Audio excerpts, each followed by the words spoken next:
Confessamos a Ti, ó Deus Todo-Poderoso, perante vós, nossos irmãos e toda a companhia dos céus, que temos pecado excessivamente contra Ti, contra nosso próximo e contra nós mesmos, por nossas ações, por nossa omissão em nossas palavras ou em nossos pensamentos, por nossa culpa, nossa própria culpa, nossa tão grande culpa. Rogamos-te, ó Deus, que nos conceda verdadeiro arrependimento e por amor do Teu Filho, nosso Senhor Jesus Cristo, perdoa-nos os pecados e dá-nos a graça de Te servirmos com alegria para a honra e glória do Teu santo nome. Amém.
Creio em Deus Pai Todo-Poderoso, Criador dos céus e da terra. Creio em Jesus Cristo, seu único Filho, nosso Senhor, o qual foi concebido por obra do Espírito Santo e nasceu da Virgem Maria. Padeceu sob o poder de Pôncio Pilatos, foi crucificado, morto e sepultado, desceu em Hades, ressurgiu dos mortos ao terceiro dia, subiu ao céu e está sentado à mão direita de Deus Pai Todo-Poderoso, de onde há de vir a julgar os vivos e os mortos. Creio no Espírito Santo, na Santa Igreja Universal, na comunhão dos santos, na remissão dos pecados, na ressurreição do corpo, na vida eterna. Amém.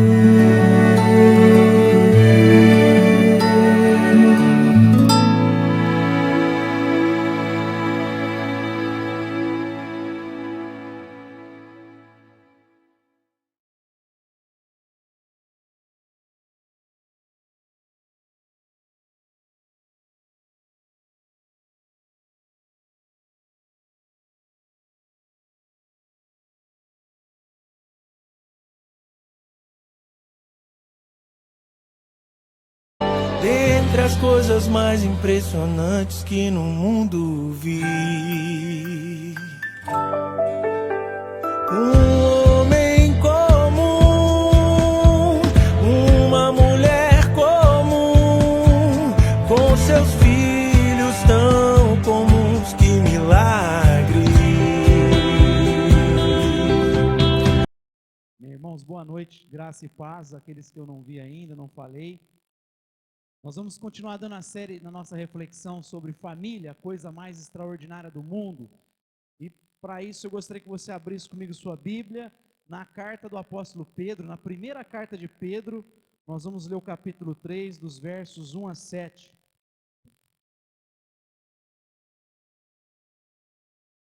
Primeira Pedro, capítulo 3, nós vamos ler do versículo 1 ao versículo 7.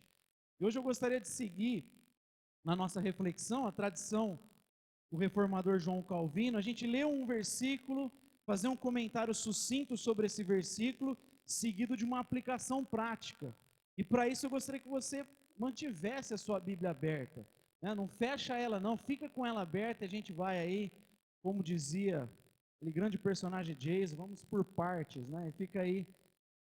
1 Pedro 3, versículo 1: semelhantemente vós mulheres, sede submissas aos vossos próprios maridos. E aqui eu já quero parar, porque essa expressão semelhantemente já nos leva diretamente para o contexto imediato desse capítulo, desse texto de Pedro. A gente sabe que esses números, os capítulos foram colocados posteriormente, não existia isso nos autores originais. Então a gente tem que sempre olhar para o contexto da passagem.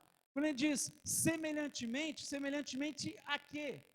E se você voltar um pouquinho nesse texto, você vai ver que Pedro está falando de autoridade em diversas esferas. Ele fala da relação do cidadão para com os governantes. Sejam submissos aos governantes, às autoridades que Deus estabelece. Depois ele fala sobre a relação do servo e do patrão, do servo e do seu senhor, e fala dessa relação de autoridade. Aí então ele entra e diz: semelhantemente vós mulheres, sede submissas aos seus maridos. Então ele está falando de um arranjo de Deus, ele está falando de um ordenamento de Deus, que o próprio Deus estabeleceu na sociedade.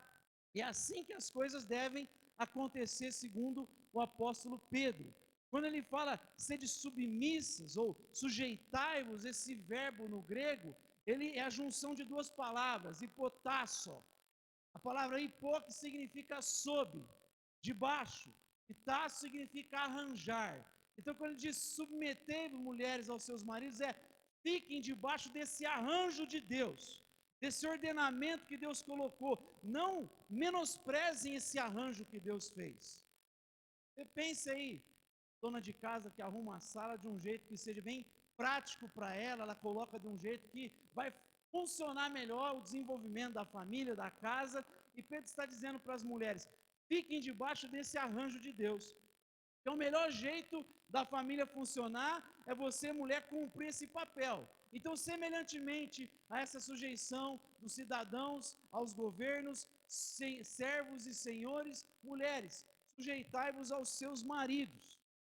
E quando a gente pensa em arranjo de Deus, em Deus estar arranjando, ordenando alguma coisa, isso faz cair por terra qualquer tipo de ideia que a gente ouve muito nos nossos dias, de que Pedro, de que Paulo e outros autores do Novo Testamento estão assim reverberando uma espécie de cultura patriarcal e machista daquele contexto.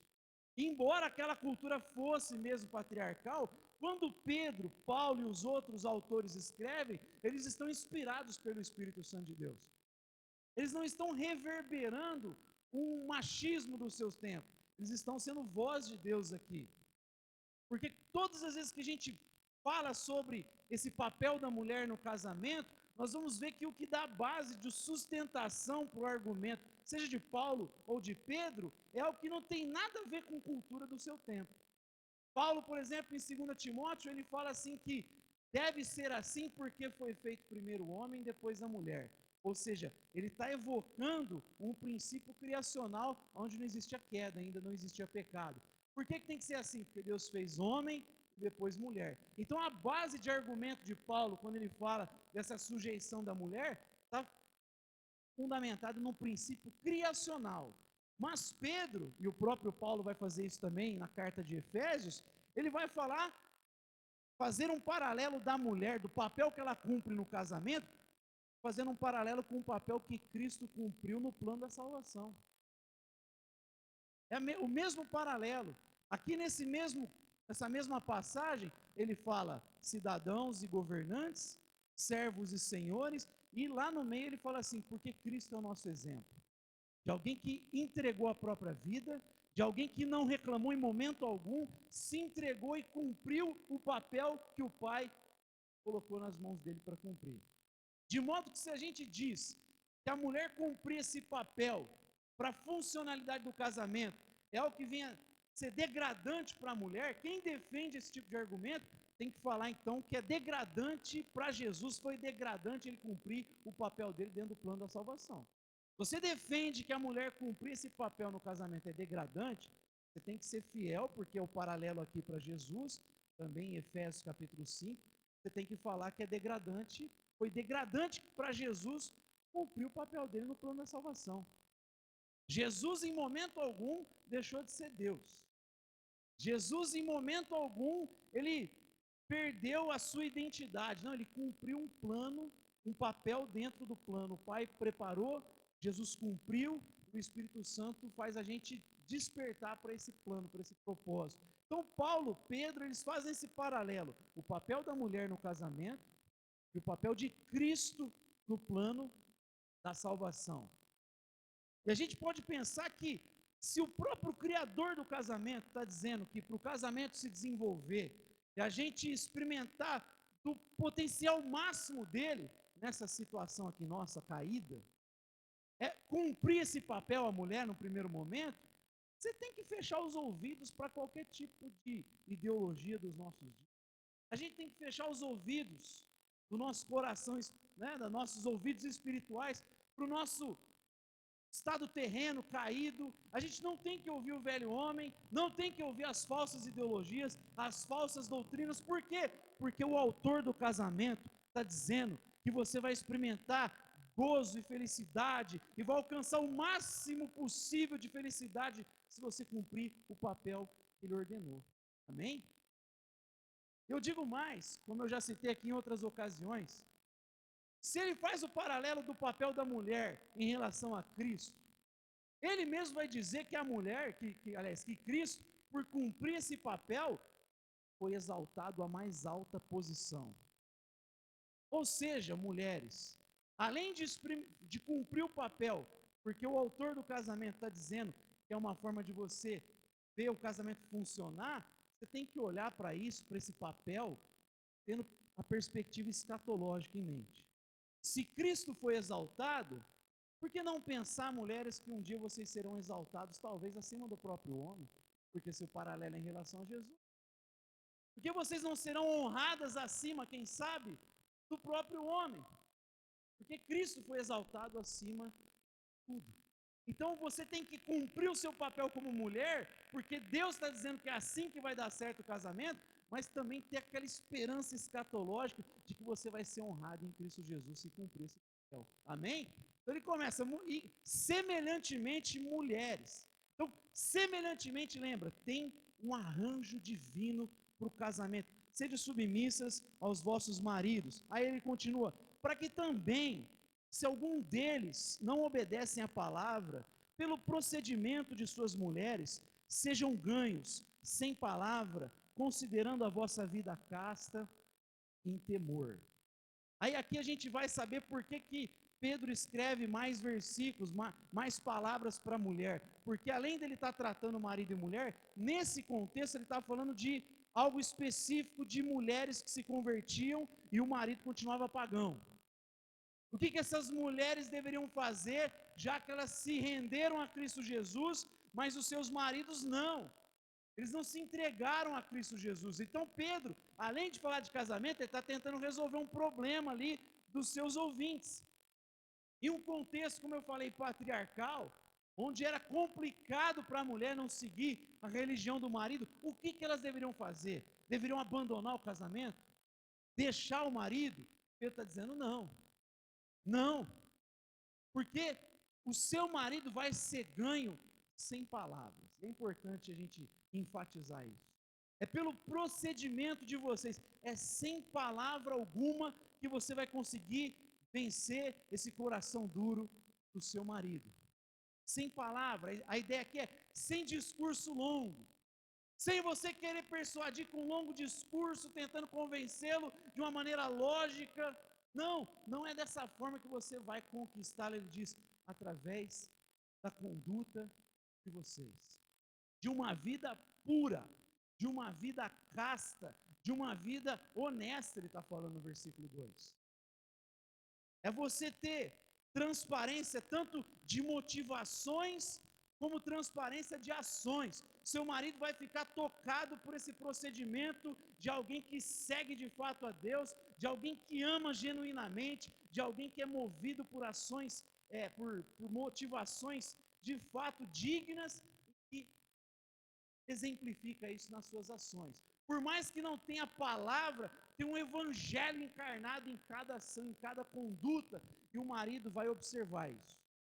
A ideia aqui de observar do marido é que ele vai ter um olhar atento e reflexivo. Através da sua conduta, ele vai ficar atento para aquilo, vai refletir sobre aquilo, e um dia o coração dele vai ser tocado, porque não existe coração duro que o amor de Deus não constranja. Não existe marido fechado que o amor de Deus não possa quebrar, que a graça de Deus não possa mudar. Me lembro de um testemunho de uma missionária, foi pregar entre os muçulmanos, e ela se oferecia para ser diarista naquelas casas. E ela ficava ali o tempo todo, não podia pregar abertamente, senão ia morrer. E ela ficava ali quieta, trabalhando, fazendo o seu papel, cuidava da casa, só esperando o dia em que de repente a sua patroa estivesse chorando, quebrada, e ela pudesse compartilhar o evangelho com essa família. E depois que ela conseguia compartilhar o evangelho com a família, ela logo saía daquela casa e procurava outra casa e começava a trabalhar durante meses, durante muito tempo, esperando uma oportunidade para falar do evangelho. Mas fazia aquilo com ações, entregava o serviço de Deus. A aplicação aqui é que não é porque não tem palavra que não tem evangelho. A ideia é de um discurso prolongado, você querer convencer na marra. Mas tem evangelho. Tem evangelho nas ações e tem evangelho quando tem oportunidade de comunicar. Mas eu ainda vou além, mulheres, em relação aos seus maridos. É que quando você quer convencer pelo discurso, acontece um fenômeno na nossa cabeça, assim. A gente desliga, sabe? Sabe quando dá o horário da televisão, de repente, é mais ou menos isso que acontece.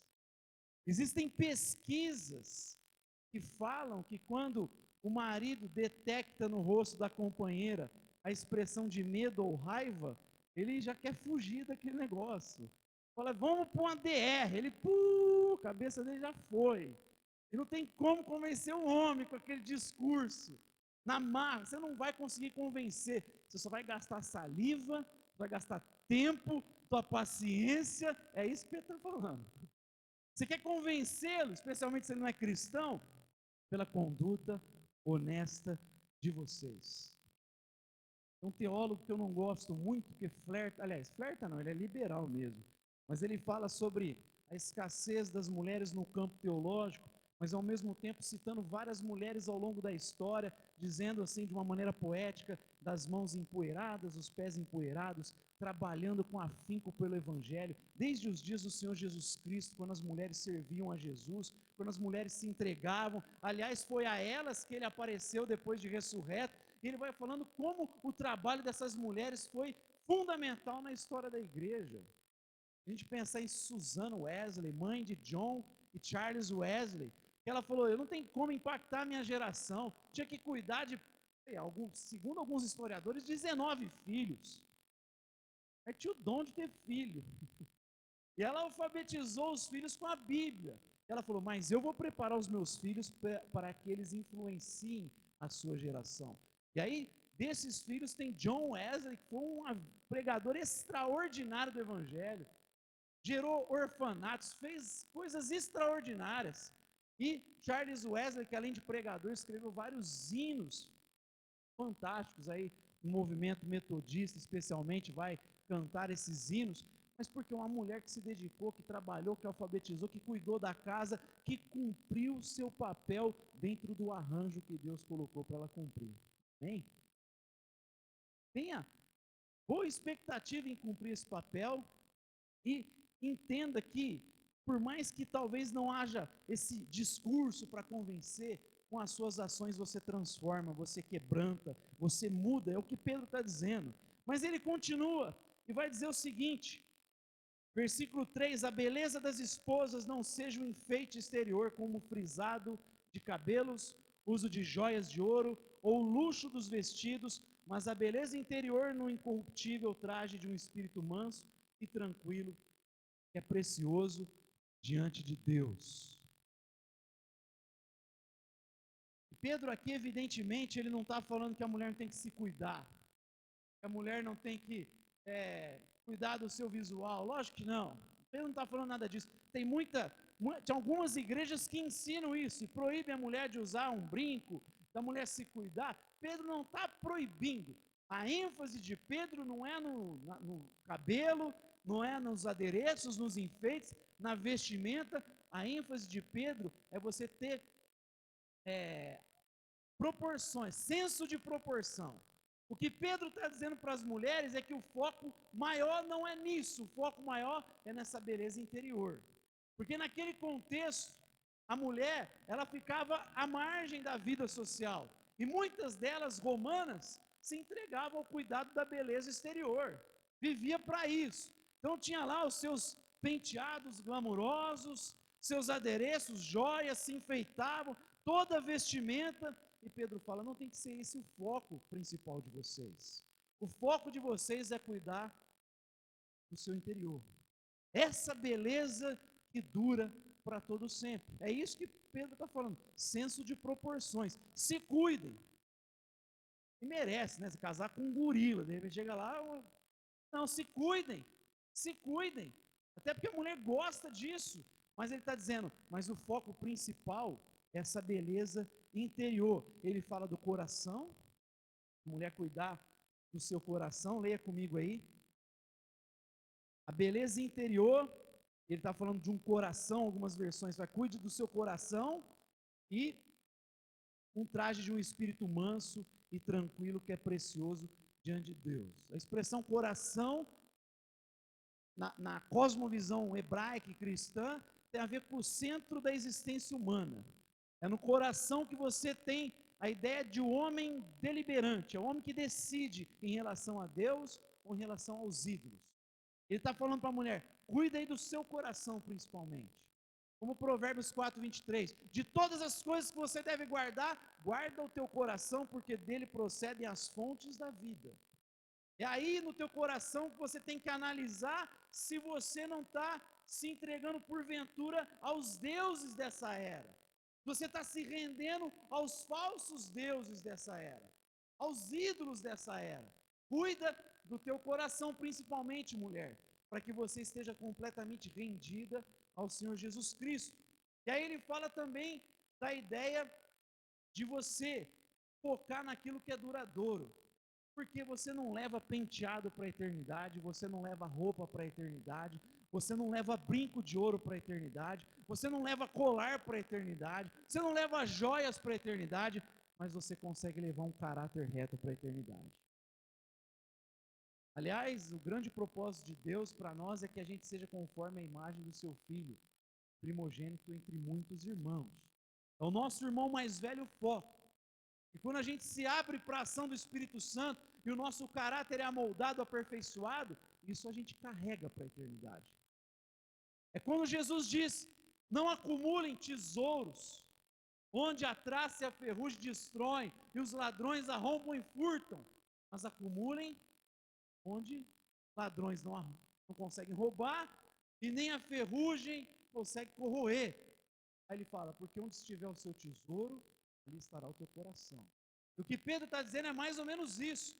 Foca naquilo que tem valor eterno, aquilo que é permanente, e o teu caráter você leva para a eternidade. O teu caráter, ele vai, se você trabalhar, permitir essa ação de Deus, um caráter tranquilo, um coração doce, um coração reto, você tem um espírito manso, como é próprio dos filhos de Deus, porque o próprio Cristo se colocava como manso e humilde de coração. Se você tem essa doçura em você, essa mansidão em você, lembrando que mansidão é você colocar suas forças sobre rédea.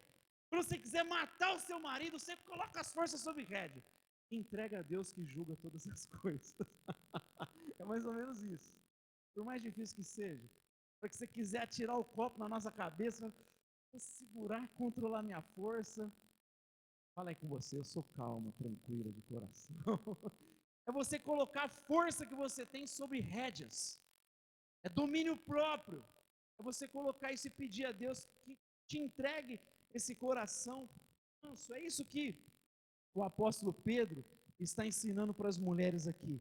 Foca no teu coração, foca no teu interior, naquilo que você pode carregar para todo o sempre, naquilo que de fato tem valor. É a perspectiva divina, é isso, não a humana. A humana você vai enfatizar a sua vida nessa beleza, nesses referenciais da nossa era. Ele está falando, não, ande na perspectiva divina. Na perspectiva divina, ele está olhando para o teu interior. Vamos continuar aí, porque ele ainda fala para as mulheres, no versículo 5, ele fala de um referencial para vocês. Pois assim se adornavam antigamente também as santas mulheres que esperavam em Deus. Estavam submissas aos seus maridos, como Sara obedecia a Abraão, chamando-lhe Senhor. Sois filhas dela, se fazeis o bem e não temeis nenhum espanto, sem temor. E agora ele começa a evocar esse referencial das santas mulheres das Escrituras. Pedro está dizendo, tem em vista essas santas mulheres que marcaram a história. São as heroínas da fé. Essas são a vossa referência. Vocês estão inseridos numa cultura greco-romana que enfatiza para a mulher o físico, a beleza exterior, mas vocês têm que ter o referencial de Sara, de Raquel e dessas santas mulheres, de Débora, dessas santas mulheres do passado. O que essas santas mulheres tinham de marca em suas vidas? Qual era a marca dessas mulheres? Primeiro, elas confiavam em Deus, Pedro está dizendo. Elas confiavam nas promessas de Deus. Sabe por que elas conseguiam cumprir o propósito de Deus? Por mais defeitos que tinham, porque não eram perfeitas, mas porque elas confiavam que o Deus que disse para fazer era fiel para cumprir os propósitos na vida delas. Elas confiavam que as promessas de Deus, que a palavra de Deus iria se cumprir em suas vidas. Por isso elas cumpriam o seu papel. Elas colocavam a promessa de Deus como fundamento da vida. Vale a pena porque isso aqui é promessa de Deus. Se Deus disse que o casamento funciona, para a gente cumprir nesse papel, então eu vou cumprir, porque nada pode impedir a palavra de Deus de se cumprir. Confiavam na promessa de Deus. Será que não é esse o grande fator que impede muitas mulheres de cumprirem o seu papel, porque deixam lá no fundo de confiar na promessa de Deus? Você está de brincadeira que eu vou obedecer esse cabeça teimoso do meu marido? Vou me sujeitar a esse arranjo de Deus? De jeito nenhum. lá no fundo você está deixando de crer na promessa de Deus. Porque Deus está dizendo, se você cumprir o seu papel, você vai ver a bênção dele sobre o seu lar e sobre a sua casa. É o autor do casamento. As santas mulheres confiavam nas promessas de Deus. Em segundo lugar, o que o texto diz aí para nós? Além de confiar nas promessas de Deus, elas eram sujeitas aos seus maridos. Elas se submetiam aos seus maridos. Elas estavam, como eu falei, sob o arranjo de Deus. Elas entendiam que Deus fez um ordenamento, que Ele arrumou de uma forma o casamento, e elas, então, abraçavam o seu papel dentro desse arranjo. Lembra sempre disso? Não é uma opressão. É você ter em mente que Deus colocou um ideal para o casamento e um arranjo. E as santas mulheres do passado cumpriam um papel dentro desse arranjo, tranquilamente. Nem sempre, né? Algumas vezes tinha lá um problema, ou outro que é normal, mas elas foram citadas pelo apóstolo Pedro como referência para as cristãs daquele contexto olharem, se inspirarem. A gente, óbvio que olha para Deus. Você sabe que um dos grandes males da igreja evangélica, eu não digo nem a protestante reformada, mas da igreja evangélica, é porque a gente, o medo de talvez cair numa espécie de idolatria a santos, a gente parece que perde de vista a inspiração dos heróis. Olha, Hebreus 11 é citado um monte de herói da fé para inspirar a gente. O grande referencial é Jesus, mas a gente tem um monte de pessoas, de homens e mulheres para inspirar cada um de nós. E Pedro está dizendo, se inspirem nessas santas mulheres, elas se submetiam aos seus maridos. Chesterton, que é o autor da frase que está dando aí o tema das nossas reflexões, né? Não existe coisa mais extraordinária que um homem comum, uma mulher comum e seus filhos comuns. O mesmo Chesterton, ele fala assim que, em algumas versões ele diz o feminismo, ou o controle de natalidade, colocou na cabeça das mulheres que é algo valioso elas se submeterem aos seus patrões, mas degradante elas ajudarem seus maridos em casa. Diz, o feminismo inculcou isso na cabeça das mulheres. É maravilhoso se submeterem a patrões fora de casa, e é degradante se sujeitarem a ajudarem, serem auxiliadoras dentro de casa com seus maridos. Ele diz, e o feminismo ou o controle de natalidade colocou essa ideia na cabeça das mulheres dessa geração. Mas a Bíblia diz,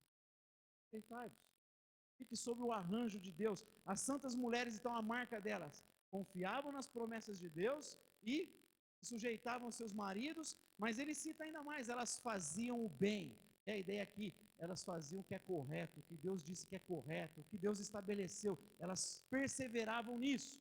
E por fim, elas não davam lugar ao medo. Não tinha medo de fazer o que Deus mandou. Alguém já disse que para ser cristão e seguir Jesus, é preciso coragem. Quem quer ser discípulo de Jesus tem que ter coragem. Tem que ter coragem, isso serve para homens e mulheres. Tem que ter coragem para você deixar de lado essa pressão dos nossos dias. As mulheres cederem à pressão dos nossos dias e disserem para si mesmas, eu vou cumprir o meu papel que a Bíblia diz que eu devo cumprir. É preciso ter coragem para isso.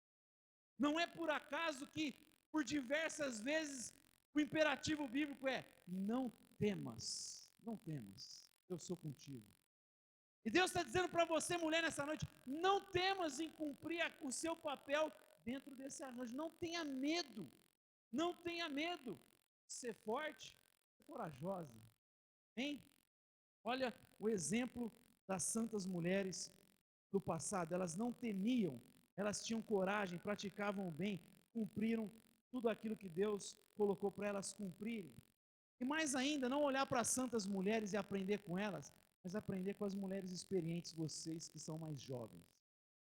Para aquelas que já estão com os cabelos brancos, criaram os filhos na fé, que os filhos já estão resolvidos, que deram bons testemunhos. Olha aqui que Paulo vai dizer, em Tito, capítulo 2, versos 3 e 5, ele está dizendo para Tito, ensine as mulheres mais velhas a serem reverentes na sua maneira de viver, a não serem caluniadoras, nem escravizadas a muito vinho, mas a serem capazes de ensinar o que é bom. Assim poderão orientar as mulheres mais jovens a amarem seus maridos e seus filhos, a serem prudentes e puras, a estarem ocupadas em casa e a serem bondosas e sujeitas aos seus próprios maridos, a fim de que a palavra de Deus não seja difamada.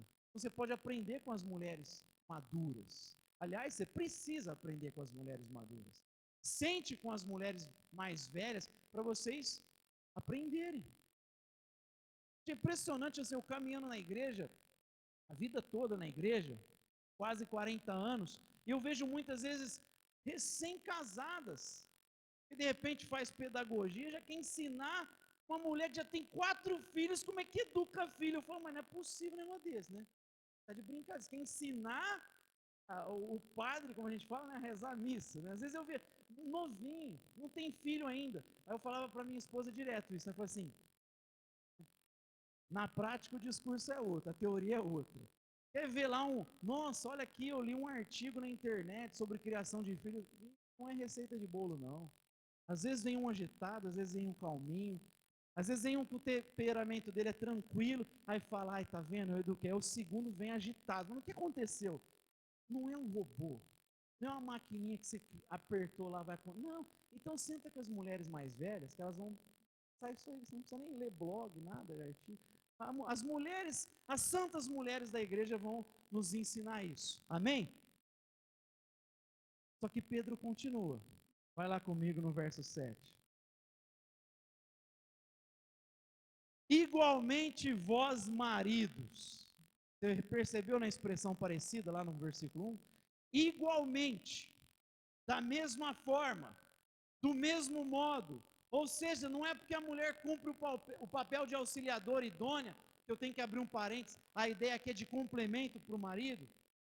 A ideia de auxiliadora no hebraico é no sentido de uma ajuda na guerra para você conseguir vencer a batalha. Se você não tiver aquela ajuda, você não vence a batalha. É isso. Mas não é porque a mulher é auxiliadora e se sujeita e cumpre o papel dela no casamento, que isso significa que o marido vai oprimir e fazer qualquer coisa, porque Pedro está dizendo, igualmente, vós maridos. Ou seja, não esqueça, marido, que você está dentro do arranjo que Deus fez. E no arranjo que Deus fez, o marido não governa oprimindo, o marido governa servindo a mulher. Por isso que o cristianismo não é machismo, gente. Porque aonde que você vê alguém governando, servindo? Jesus diz, sendo mestre e Senhor, eu servi, eu lavei os vossos pés, e vocês devem lavar os pés uns dos outros. No texto de Efésios 5, Paulo fala que marido ame a mulher como Cristo amou a igreja, se entregou por ela para purificá-la, para torná-la melhor. Ou seja, você serve se sacrificando pela tua mulher. Você governa se colocando na posição de um servo. Qual que é a opressão aqui? Que opressão que existe aqui? A mulher se coloca debaixo do arranjo de Deus, mas o homem também se coloca debaixo daquele arranjo. Você não está isento de se colocar debaixo do arranjo, nem eu. A gente tem que servir. Na forma de governo é servindo. Porque os governadores dominam e oprimem as nações, mas não será assim entre vocês. Quem quiser servir, quem quiser governar tem que servir e entregar sua própria vida. É isso. Porque nem o filho do homem deixou de servir e entregar a própria vida, ele se entregou. Esse é o referencial para o homem. Então, igualmente, maridos, sirvam as vossas mulheres. Vocês precisam servir as suas mulheres. Mas Pedro então vai, versículo 7, vivei com elas, a primeira coisa, como é que você vive? Cumpre o seu papel, vivei a vida comum do lar, coabitai com elas. O que está falando aqui? É uma comunhão plena, total, é partilha de bens, é partilha das lutas, é partilha da casa, é tudo. Vivei a vida comum do lar, partilhe tudo com a sua mulher. Coabitar com ela, estar debaixo da mesma casa com ela. Implica em tudo, gente. Na intimidade física, em tudo. É comunhão. O que é comunhão? Estar junto, ter a mesma coisa em comum. É isso, não tem como viver o casamento se não for a vida comum, partilhar de tudo com a sua esposa, e esposa com o marido. É isso que ele está falando. coabitai com a sua mulher. Especialmente no sentido de você ser o provedor da casa. E aliás, Paulo é muito mais enfático em 1 Timóteo. Ele diz que aquele que não cuida dos seus, e ali é especialmente no sentido financeiro de provedor do lar, especialmente nesse sentido, ele diz: esse aí é pior que o incrédulo e negou a fé. Quem não cuida dos seus é pior do que o incrédulo e negou a fé. Olha que coisa severa que Paulo está falando. O homem, ele coabita com a mulher, partilha das coisas, mas especialmente nesse ambiente, nessa vivência que ele vai desfrutar de tudo com ela, ele também é colocado como cabeça. Ele é colocado como o sacerdote da casa, ele é colocado como provedor da casa. Provedor dessa casa, dessa família.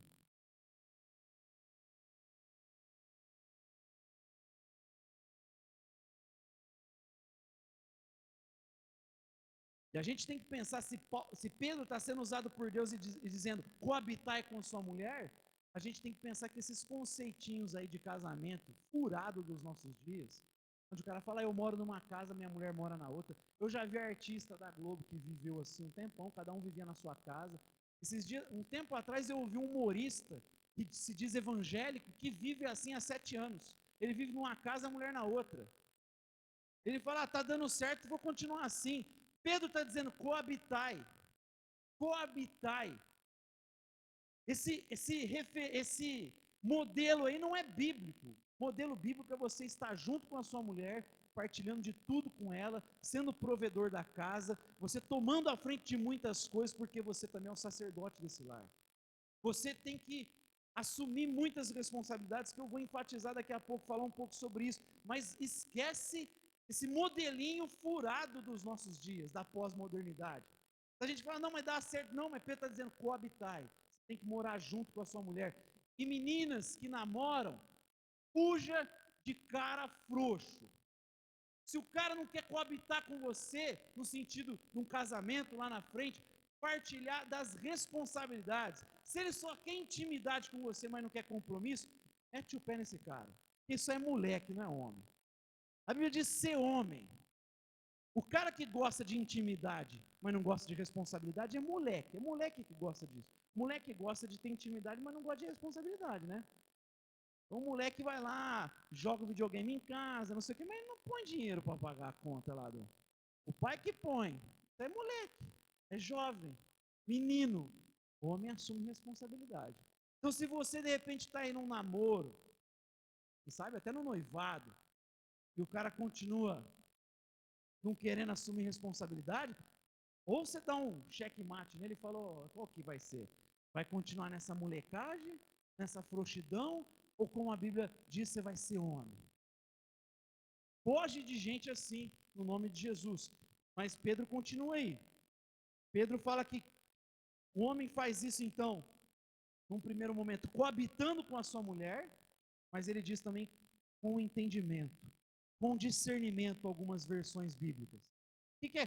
Por que ele está falando para o homem viver com discernimento, com entendimento? O homem precisa entender as diferenças da mulher. O homem precisa entender as diferenças físicas, emocionais da mulher.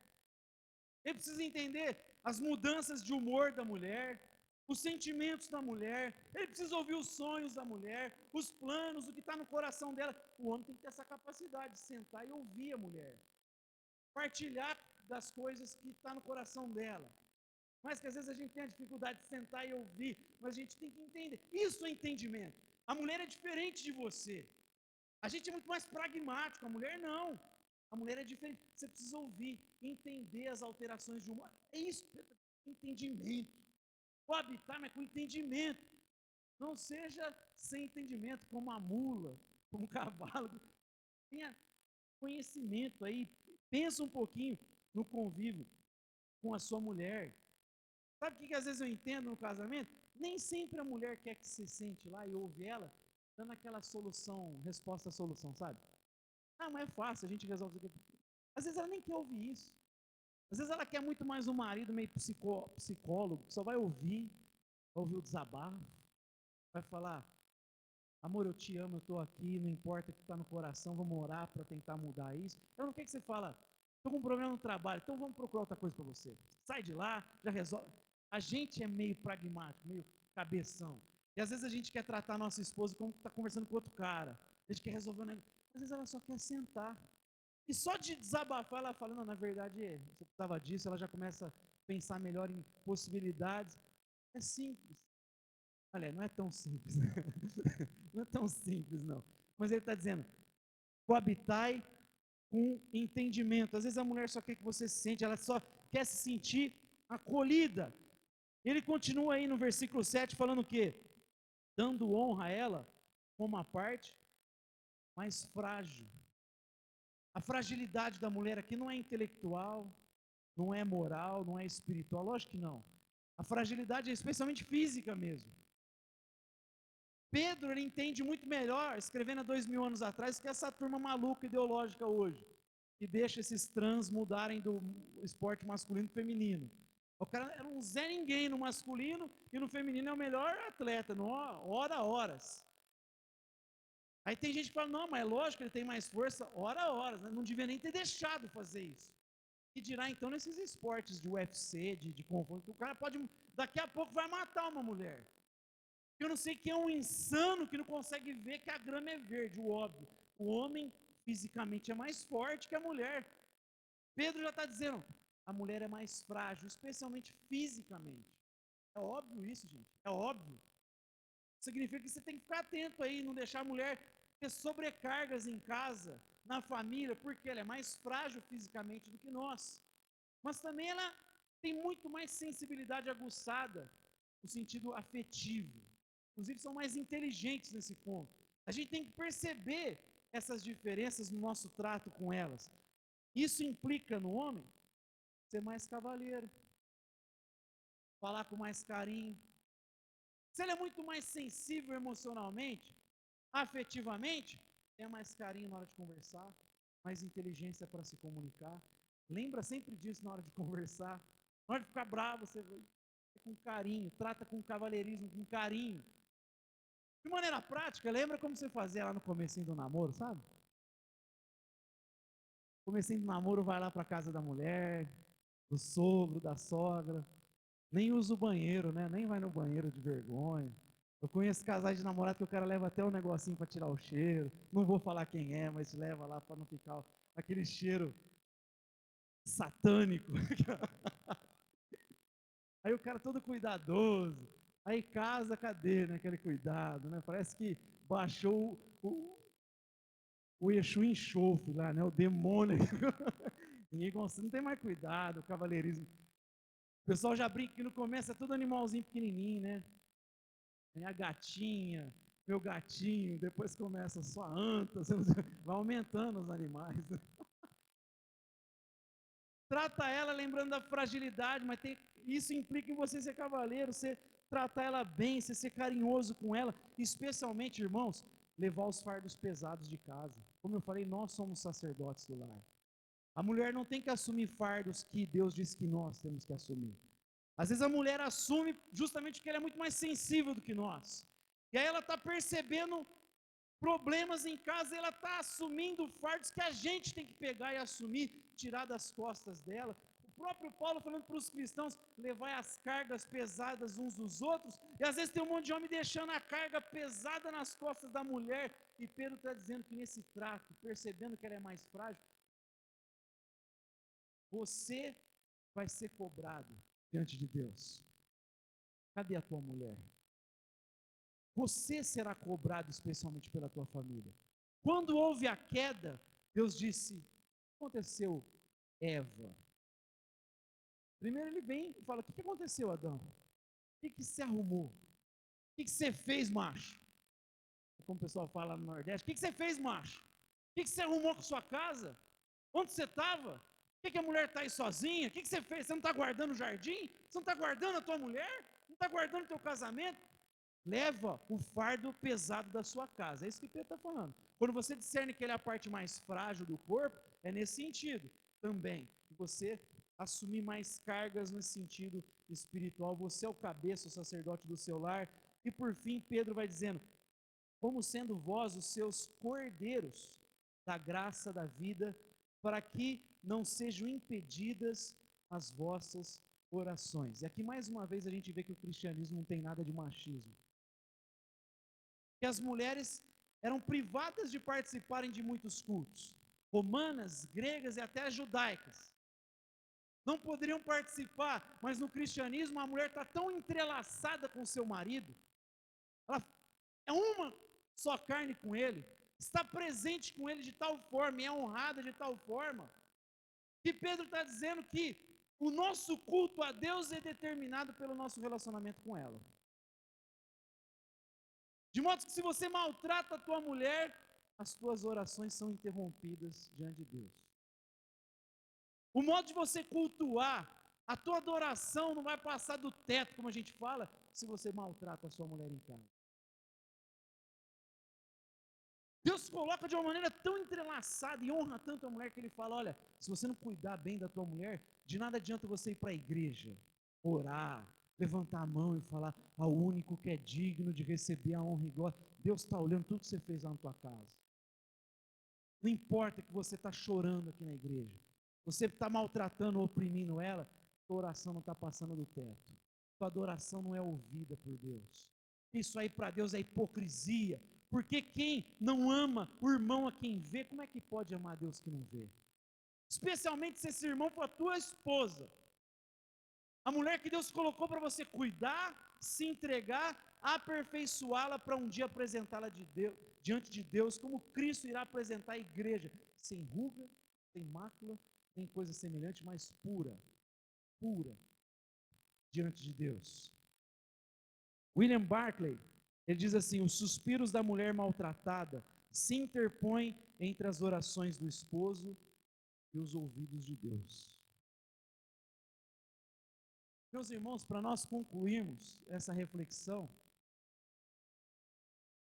Pedro está dizendo que se você quer que o seu casamento funcione, se você quer alcançar o máximo possível de felicidade, se você quer viver a experiência mais sublime nessa existência do casamento, cumpra o seu papel de mulher, e marido, cumpra o seu papel de marido. Não tem outra forma de você experimentar o potencial máximo do casamento aqui, se você não cumprir o seu papel de marido e mulher dentro do arranjo de Deus. Por isso é igualmente mulheres, igualmente maridos. Cumpra o seu papel. E digo mais, no nome de Jesus, se necessário for nessa noite, reconciliar, para que a tua oração volte a ser ouvida por Deus, reconcilie-se nessa noite com a tua mulher. E mulher, reconcilie com o teu marido. Não seja um instrumento que impeça a oração do seu cônjuge de chegar a Deus. Não seja um instrumento que esteja impedindo, bloqueando que o teu marido ou que a tua esposa se coloque diante de Deus. Reconcilie-se hoje no nome de Jesus. Amém? Fechar os nossos olhos, tem uma palavra de oração. Pai Santo, nós te damos graças, hoje reunidos à luz da Tua Santa Palavra. Palavra que é o manual de instruções para a nossa vida. Tu és o autor da nossa vida, o autor de todas as coisas, Tu és o autor do casamento. O Senhor que fez o casamento, o Senhor que idealizou o casamento. E nós te pedimos, pela misericórdia do sangue do Teu Filho Jesus, que Tu possas perdoar os nossos pecados, as nossas falhas. Nos ajude a fechar os nossos ouvidos para toda proposta que não vem do alto, para tudo aquilo que é contrário à Tua santa e poderosa palavra. Tira do nosso coração qualquer tipo de medo, incredulidade, que faz nos abandonar o nosso papel dentro dessa configuração que o Senhor estabeleceu, desse arranjo que o Senhor ordenou, estabeleceu. Nos dê coragem, fé, para cumprir o nosso papel como marido e mulher.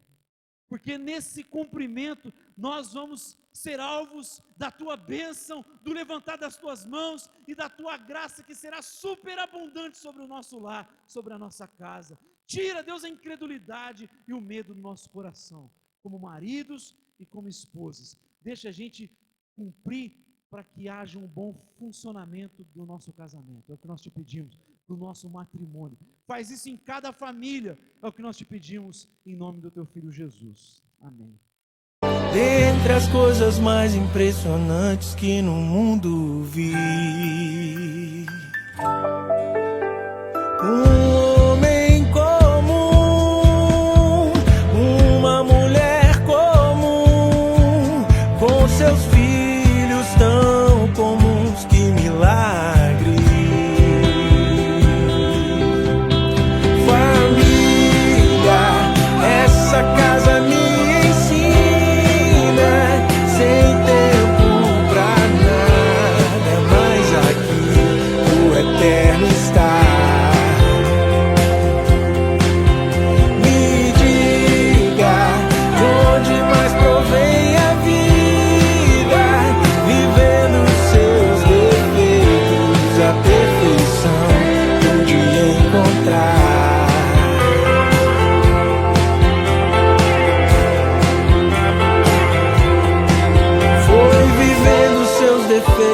que a perfeição pude encontrar.